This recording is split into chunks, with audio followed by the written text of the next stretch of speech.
Hi, it's me again, Gary. I want to tell you something that sounds a little ungrateful, but I don't think it is. Retirement felt strange, even though we planned for it. We had the Social Security numbers written down, we had a budget on the kitchen table, we knew what Medicare would cover and what it wouldn't, we knew the mortgage was almost gone, we knew our savings weren't big, but they were there.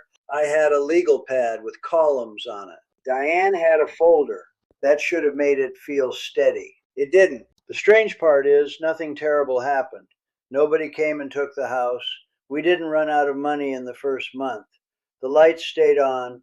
The coffee still got made in the morning. The mail still came. But I woke up one Tuesday and realized I had done the thing I was supposed to do. I had worked. I had paid bills. I had raised kids. I had waited until 67 to file.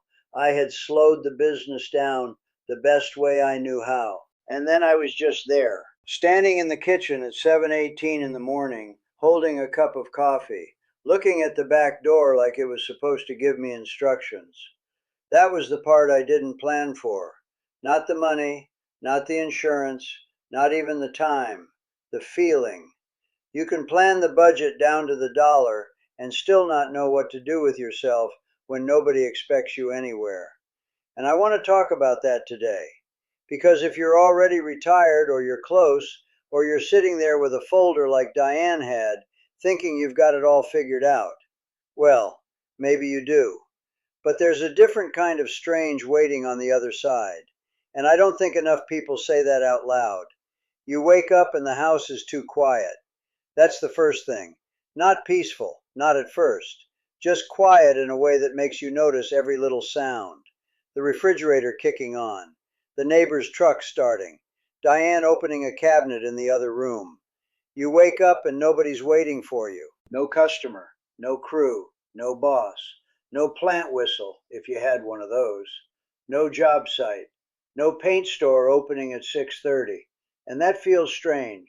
Not bad weird, not good weird, just weird. The mistake I made was thinking that because I wanted to stop working, I was ready to stop being useful in the way I understood useful. That's not the same thing. I didn't miss climbing ladders. My knees sure didn't miss it. I didn't miss chasing payments. I didn't miss measuring trim in July heat while some homeowner asked if I could also look at the garage for free. I didn't miss all that. But I missed knowing where I fit in the day. That's the part I didn't have language for. So I'm not going to give you a 5-step system. I don't have one. Diane would tell you I don't even have a 2-step system unless she writes it down. I'm just going to tell you what happened and what we figured out, or what we're still figuring out, because honestly, some of it still feels strange. So we're at the diner. Same booth we always liked if we could get it. Back corner, near the window, with that little tear in the vinyl seat. This was maybe 4 years ago. I don't remember the exact date. I remember the eggs. Diane had 2 eggs over medium. I had the same thing I always had, which was 2 eggs, sausage, toast, and coffee that tasted like it had been working there longer than the waitress. We'd been talking around retirement for months, not directly, just little comments. My knees were getting worse. My main guy had retired. The younger fellow I'd tried to bring on lasted 3 weeks and then went to work for his cousin doing HVAC. The painting business didn't crash, it just got tired. I got tired with it. Diane looked at me across the table and said, "I think we should just be done." Just like that, not dramatic, no music playing, no big speech.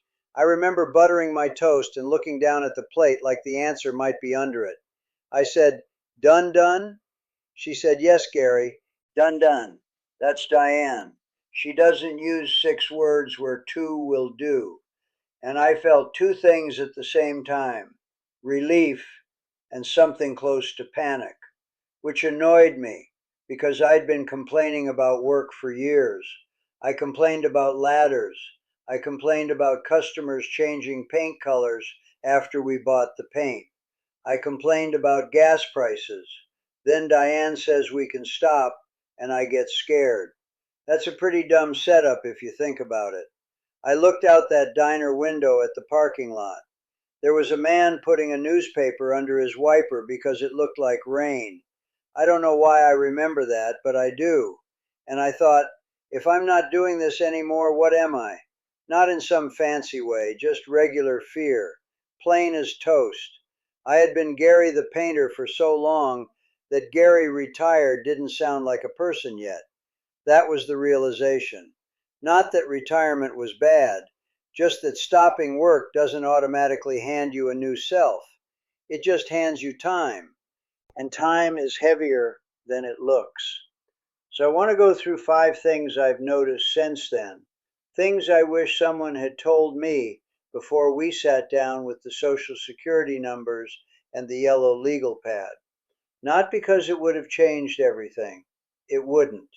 But it might have helped me feel less odd when the odd part showed up.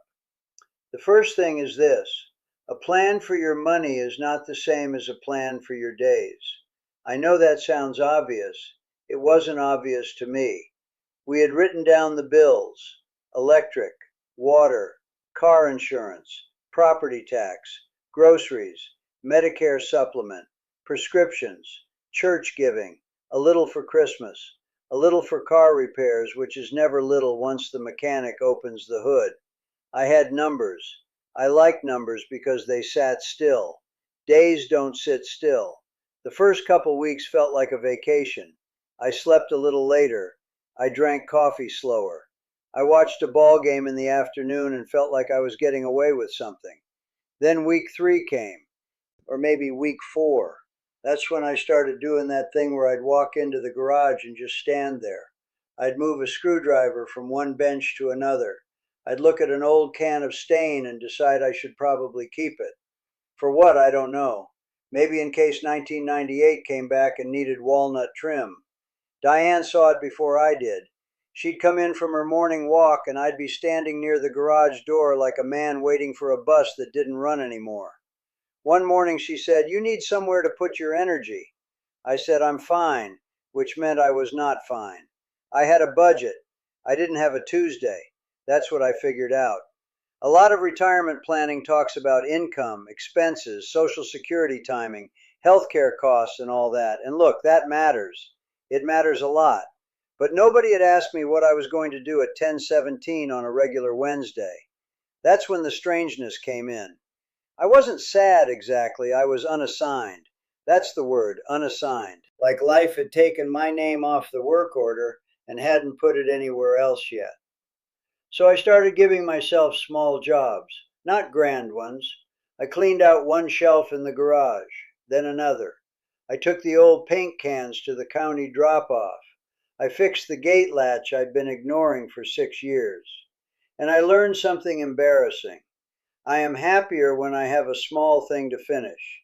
Not a big purpose, not a new chapter, a thing, a real thing, something I can point at and say, "That was crooked this morning. It isn't now." That's not fancy, but it helped. The second thing is that freedom can feel like pressure. Everybody sells retirement like freedom, and it is, mostly. Nobody tells me what time to clock in. Nobody calls me because a customer thinks beige looks too beige. Nobody asks me to climb a ladder in August. That part is nice. But freedom has a quiet question inside it. What are you going to do with me? That's a lot of question. When I was working, I used to think, if I had a free day, I'd know exactly what to do. I did not. I had about 3 good ideas, and one of them was a nap. The other 2 were breakfast and maybe washing the truck. That doesn't carry a whole year. I remember one Monday morning, Diane went to help at the church pantry. I told her I had plenty to do. I did not have plenty to do. I sat at the kitchen table with my coffee. I opened the newspaper. I read half an article about a road project I didn't care about. Then I checked the weather. Then I checked it again like it might have changed out of pity. Around 9:30 I decided to go to the hardware store. I didn't need anything. That's dangerous. A retired man with time and no list in a hardware store is not a customer. He's a liability. I came home with a new hose nozzle, a pack of sanding pads, and a little magnetic bowl for screws. The bowl was $7.99. I still like the bowl.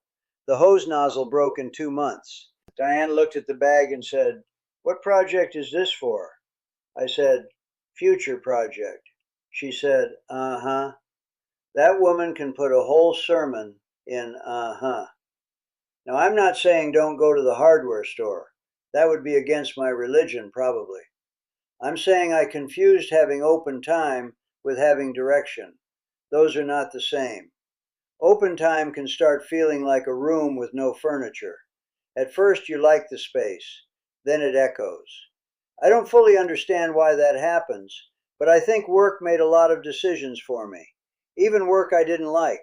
It told me when to wake up, what pants to wear, who to call, where to drive, what problem needed fixing first. Freedom still needs shape. Without shape, it can start to feel like fog. The third thing is that your marriage changes when the schedule changes.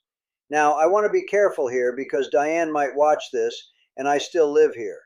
But retirement puts a married couple in the same house in a new way. We've been married over 40 years. We knew each other. At least I thought we did. Then I stopped working and suddenly Diane learned there were many things I did during the day that made noise for no reason.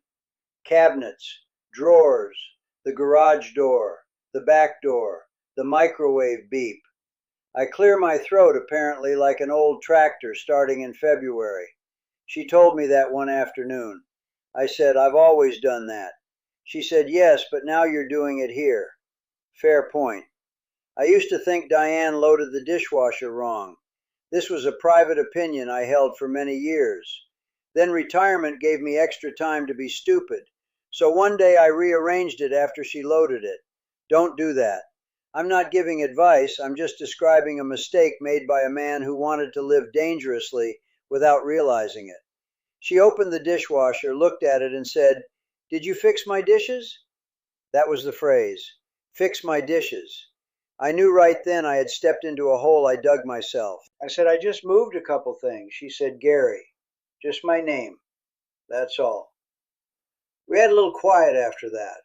Not a fight exactly. A weather system. Later that night I told her I was sorry. She said I don't need a supervisor. And there it was. She didn't need me managing her kitchen because I didn't know what else to manage. I had lost my work crew, so I started supervising spoons. That's not a good retirement plan. We laugh about it now, mostly. But it showed me something. When you're retired, you don't just bring yourself home. You bring all the leftover work habits with you. Control, timing, efficiency, opinions about how things should be done.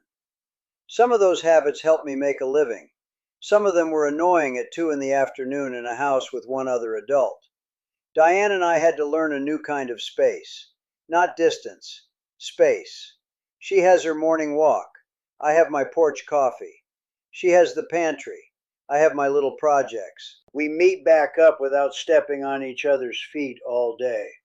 That sounds simple. It took us a while. And some days we still get it wrong. The fourth thing is that adult children don't become your retirement plan. I don't mean money, I mean emotionally. This one surprised me and I don't love admitting it. When the kids were younger, the house had noise in it. Kevin coming in loud, Cheryl asking for a ride, Todd leaving shoes where shoes don't belong, Diane calling from the kitchen. Then they grow up. That's what they're supposed to do. They build their own lives. They have jobs, bills, kids, appointments, dogs, school forms, and whatever else modern life throws at people now. You know this, I knew this. But retirement gives you more room to notice who calls and who doesn't. That's the honest part. Before, if a week went by and I didn't hear from one of them, I was working. I was busy. I had estimates to do. I had paint on my hands. After retirement, the phone got louder by not ringing. Not every day, but some days. I remember one Saturday. I thought maybe Todd would stop by. He hadn't said he would. I just had it in my head. That's dangerous, too. I had cleaned up the garage a little because I had some tools I thought he might want. An old socket set, a decent drill, nothing fancy. I waited around most of the afternoon. Again, he never said he was coming. This was my own little movie. Around 4, Diane asked if I wanted to go get an early dinner. I said, maybe Todd will come by. She said, did Todd say he was coming? I said, no. She didn't say anything after that, which was kind of worse. Todd didn't come by. He called 2 days later about something else, and he was perfectly normal. Busy, tired, good enough. I wasn't mad at him. I had just built a whole afternoon around a visit he never promised. That's when I figured out I was trying to use my kids to fill space they didn't create. That's not fair to them, and it's not good for me. There's a difference between loving your family and waiting for them to make retirement feel full. One is good. The other can make you quietly resent people who are just living their lives. And nobody wants to become that old guy, especially not while also rearranging dishwashers. The fifth thing is that even a planned retirement can make you grieve the old problems. That sounds strange. Why would you miss problems? I don't know. Maybe because familiar problems feel safer than unfamiliar peace. When I was working, I had problems I understood. A customer wasn't happy with a trim line. A ladder foot was sinking in soft ground. Paint was drying too fast in the heat. A check was late. The van needed brakes. Those problems were annoying, but I knew what they were. I went through a stretch where I kept making projects too big. First it was the garage, then the shed, then the basement shelves. Then I decided the porch needed work. Diane said, "Are you fixing the house or avoiding sitting still?" I said, "Both can be true." That was one of my better answers. She didn't laugh as much as I thought she should have. There was one afternoon I found an old work shirt in the back of the laundry room. Gray one, paint on the pocket. Stiff in places because I probably washed it wrong years ago. I held it for a minute longer than made sense. I didn't want to wear it. I didn't want to go back. But that shirt knew who I was. Or I thought it did. Gary in that shirt had somewhere to be. He had a truck full of supplies. He had a customer waiting. He had a reason to complain, a reason to be tired. Retired Gary had a cleaner shirt and less idea what time it was. That bothered me. Not all day, just for a minute. But it was real. I think we grieve the structure, not always the work. We grieve being needed in a way that was obvious. Work made my usefulness visible. A finished house, a paid invoice, a tired body, a crew that looked to me for what came next. Retirement made usefulness quieter. Driving Diane to an appointment, calling Bill, fixing the gate, taking time with Kaylee when she wants to tell a story that takes 20 minutes and goes nowhere. Those things count, but they don't always feel like they count at first. You have to learn a new scale. I didn't like that. I still don't, some days. Now maybe this is the thing under all the others. Planning can protect you from chaos, but it can't protect you from being a person. I wish it could. I like plans. A list, a number, a time, a thing crossed off. When we were getting close to retirement, I thought if we got enough pieces in place, the feeling would follow. Social Security amount, check. Medicare card, check. House payment almost gone, check.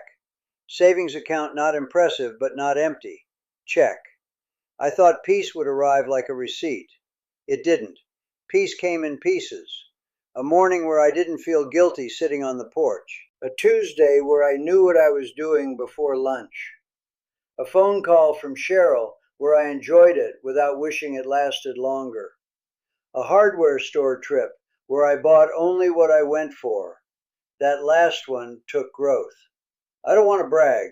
The strange feeling didn't vanish all at once. It thinned out. That's how I'd say it. I had planned the retirement. But I hadn't practiced being retired. Those are different. You can take a vacation, but vacation has an end date. Retirement doesn't. It moves into the house. It uses your chair. It changes the sound of the mornings. That's not a bad thing, but it is a real thing. There was one more little thing. Nobody tells you that ordinary mornings can feel heavier than big decisions. Signing papers feels important. Calling Social Security feels important. Picking Medicare plans feels important. But the real test, at least for me, was a regular morning when nothing was wrong. No emergency, no crisis. Just me, the coffee, and too much room in the day. That was harder than I expected. Look, I'm not going to tell you retirement has been one clean story. It hasn't. Some days I like it very much. Some days I wander around like I'm looking for the man who used to be in charge. Most days are somewhere in the middle. That's probably normal, or normal enough. I think the strangest part is realizing you can be grateful and unsettled at the same time. I didn't know that before. I thought gratitude was supposed to quiet everything else. It doesn't. It just sits there with the other feelings and tries to be decent. That still stays with me sometimes. If retirement felt strange for you, even after you planned it, leave a comment. Tell me the moment it hit you. Not the big official moment, the small one, the Tuesday morning, the quiet kitchen, the first time you realized nobody was expecting you, the first week the phone didn't ring, the first time your spouse looked at you like you were suddenly in the way. I read those comments. I really do. Sometimes they're more useful than anything I could say up here. And if you're not retired yet, maybe tell me what part you think will feel strangest. The money gets most of the attention. I understand why. But I'm curious about the days. That's the part that snuck up on me.